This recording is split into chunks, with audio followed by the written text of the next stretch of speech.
Bonjour à vous, alors aujourd'hui j'interviens très rapidement, c'est juste pour vous prévenir qu'on est lundi et que le lundi je propose des formats de vidéos qui sont un peu différents, vous verrez, elles sont extraites de mes formations, donc ne soyez pas surpris et ça ne change rien au fait que vous puissiez vous abonner et télécharger tous mes bonus qui ira dans la description. Bon visionnage!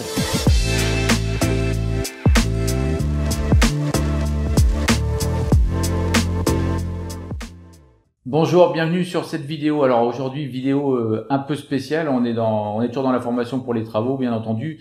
Simplement, je voulais absolument qu'on puisse discuter avec les locataires. Alors au départ, ça aurait été avec des potentiels locataires. Là, pour le coup, Adam, ça devient un vrai locataire depuis tout à l'heure.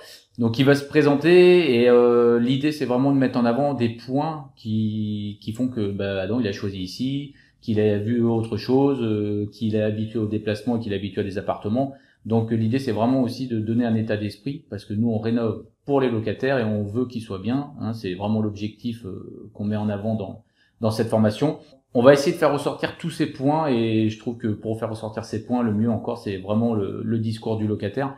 Donc dans un premier temps, je vais demander à Adam de se présenter. Donc bonjour Adam et je vous laisse vous présenter. Bonjour Yann et puis bonjour à tous.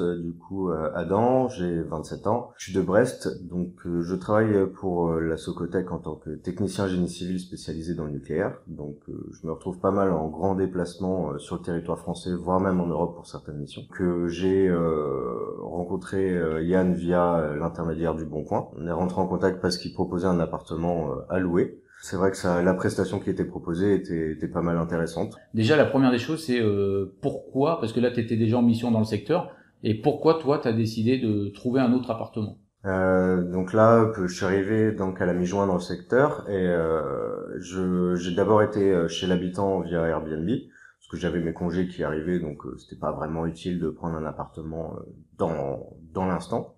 Et là, j'ai eu un appartement pendant un mois où ça s'est pas très très bien passé avec le propriétaire, avec des défauts et de non-conformité par rapport au décret de loi.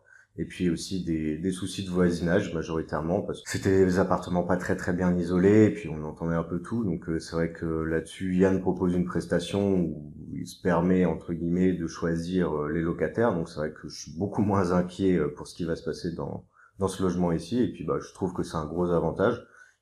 La qualité de la prestation qui est proposée ici est quand même vachement plus intéressante même si le prix est un peu plus élevé que l'ancien appartement, mais après, étant en grand déplacement, c'est vrai que j'ai une tendance aussi, comme je pense la majorité de mes confrères, à chercher des appartements un peu plus haut de gamme pour justement ce confort en semaine avant de rentrer chez nous le week-end. Alors ça, c'est voilà, on est dans Adam, c'est un cas un peu particulier par rapport à d'autres locataires. Peut-être, c'est vrai qu'il fait beaucoup de déplacements. T'as quand même une partie qui est remboursée par la boîte.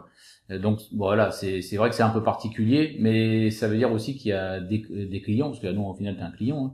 Donc des clients ou des locataires qui recherchent une prestation un peu différente. C'est aussi pour ça, et c'est pas uniquement dans les villes dans lesquelles je suis, c'est vrai partout. Puisque toi, par exemple, tu fais des déplacements sur quel secteur? Là, on pourrait citer d'autres secteurs, peut-être. Là, par exemple, sur février, mars, j'étais dans le coin de Chinon. Après, moi, comme je disais, je suis de Brest. J'habite depuis 3 ans à côté de Nantes. Et c'est vrai que je suis amené à travailler sur tous les CPL France. Donc, vu qu'il y en a, ça fait quand même pas mal de déplacements, que ce soit dans le sud de la France, le nord de la France ou dans l'est. En général, je suis souvent, les 3 quarts du temps, je suis quand même à largement plus de 300 kilomètres de chez moi. D'accord. Donc voilà, toi ça veut dire que quand tu te déplaces, t'as envie d'être bien et ça peut se comprendre. Donc ça conforte. Je voulais vraiment que vous l'entendiez de la part d'un locataire. Ça conforte l'état d'esprit où on rénove pour faire quelque chose de bien et de sympa, comme si nous on était prêt à y habiter 1 an, 2 ans et qu'on aurait envie d'être bien, sachant qu'on est un peu loin de la famille à ce moment-là. Je reviens sur un point parce que t'as évoqué un point. Ça a peut-être surpris d'ailleurs ceux qui écoutent. Pour un locataire, tu le dis, les propriétaires, ils étaient pas dans la loi au niveau du meublé. Est-ce que tu peux juste dire pourquoi tu dis ça et quels ont été les problèmes pour toi à ce niveau-là et surtout peut-être mettre en avant le fait que t'es pas là en train d'éplucher pour embêter, mais Non. que toi, ça t'a posé des problèmes. C'est vrai que il y a pas beaucoup de gens qui le savent, mais pour les appartements meublés, il y a un décret de loi de 2015 qui impose un inventaire minimum dans le logement. Ça comprend plusieurs points. C'est facile de retrouver le décret. Par exemple, moi, il y avait 3 points majoritaires qui n'étaient pas mis en place dans cet appartement. Donc, souvent la literie est demandée parce que c'est normal d'avoir ses propres draps, ses propres têtes d'oreiller, mais c'est obligatoire d'avoir une couette. En fait, il faut aussi tout ce qui est plaque de cuisson, four, c'est des obligations qui doivent être en état de marche quand on arrive dans l'appartement. C'est un appartement meublé, c'est vu comme un hôtel. On est censé y pouvoir, en posant sa valise, se faire à manger et dormir dans l'instant. Et c'est vrai que quand je suis arrivé dans cet appartement-là, j'ai rencontré des difficultés par rapport à tout ça parce que mes plaques de cuisson et mon four ont mis quasiment 2 semaines et demie à être changés. Pas très très agréable, surtout quand on est en déplacement. Ouais, voilà. Et puis, t'as évoqué aussi un point, c'est que t'as été obligé de racheter des choses. Oui, c'est ça. Du coup, pour complémenter la liste, notamment le dernier point du décret, c'est les produits ménagers adaptés au logement. Parce que par exemple, on peut arriver avec du produit ménager comme de la crème à récurer, alors que c'est des plaques à induction. On va éviter de le faire. Donc normalement, le matériel est déjà en place pour pouvoir nettoyer le logement. Et là, j'ai dû par exemple tout acheter. Bon, par exemple, là, un exemple typique. Donc pour la douche, barre de douche, rideau de douche, donc tout est neuf, mais pas les anneaux pour accrocher le rideau à la barre. Donc ça fait un petit détail à acheter, un tapis de bain par exemple aussi. Donc c'est vrai qu'au cumul, quand on est prestataire comme moi, qu'on est beaucoup en déplacement, si on devait racheter les choses à chaque appartement, ça devient très vite un autre budget, quoi. D'accord. Ouais, non, mais c'est important. Et puis même, j'avais vu là ce que tu avais souligné, il y avait quand même des détails encore plus flagrants que ça, parce que ça, c'est bon, c'est important. C'est pas ce que je veux dire. Comme je disais, la literie, la couette, quoi. Ouais, par Par exemple, on aménage dans un appartement en hiver, s'il y a pas de couette, moi là, j'avais qu'un drap. J'avais de la chance qu'il faisait chaud quand je suis arrivé. Ouais. Ça m'a laissé le temps d'en acheter une, quoi. Moi, j'insiste sur ce point, c'est pour aussi une chose, c'est ça montre qu'en rénovant bien, en mettant le budget, comme on n'arrête pas de le dire dans les vidéos de formation, le fait de rénover, d'apporter de la valeur, ça apportera de la valeur au locataire et ça apportera aussi le fait de louer un peu plus cher, mais ça permet surtout de faire des rencontres sympas directement et qu'il y ait une relation propriétaire-locataire intéressante. Peut-être par rapport à cet appart, parce que là, les personnes qui sont là, à ce moment-là, elles ont déjà vu des vidéos du final. Mm-hmm. Et ou pas, je sais plus, mais enfin en tout cas elles vont le voir. Est-ce que toi tu peux dire quelques mots, ce qui t'a plu quand t'es rentré dans l'appartement, avec quel œil expert tu as regardé ça au final? C'est vrai que là je suis technicien génie civil du coup dans le nucléaire. Avant j'étais conducteur de travaux du coup en seconde œuvre, notamment métallerie serrurerie d'art, donc j'ai mon petit œil là-dessus.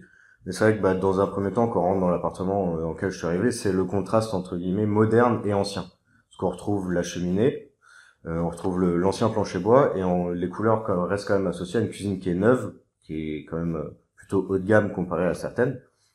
Pareil avec la chambre, où on retrouve bien les contrastes et les tons. Donc c'est vrai que de ce côté-là, c'est l'assemblage, comme on disait là, entre le plancher et par exemple la cuisine. C'est quand même, c'est joli, quoi. C'est agréable. L'appartement est sympa. Après, moi, honnêtement, ça, on a peu le temps d'en discuter, mais je refais toujours les appartements dans le sens où si moi je devais y rester un an, est-ce que je me sentirais bien? C'est le mieux. Voilà. Comme ça évite les surprises. C'est une démarche, une manière de voir qui est à mon avis intéressante.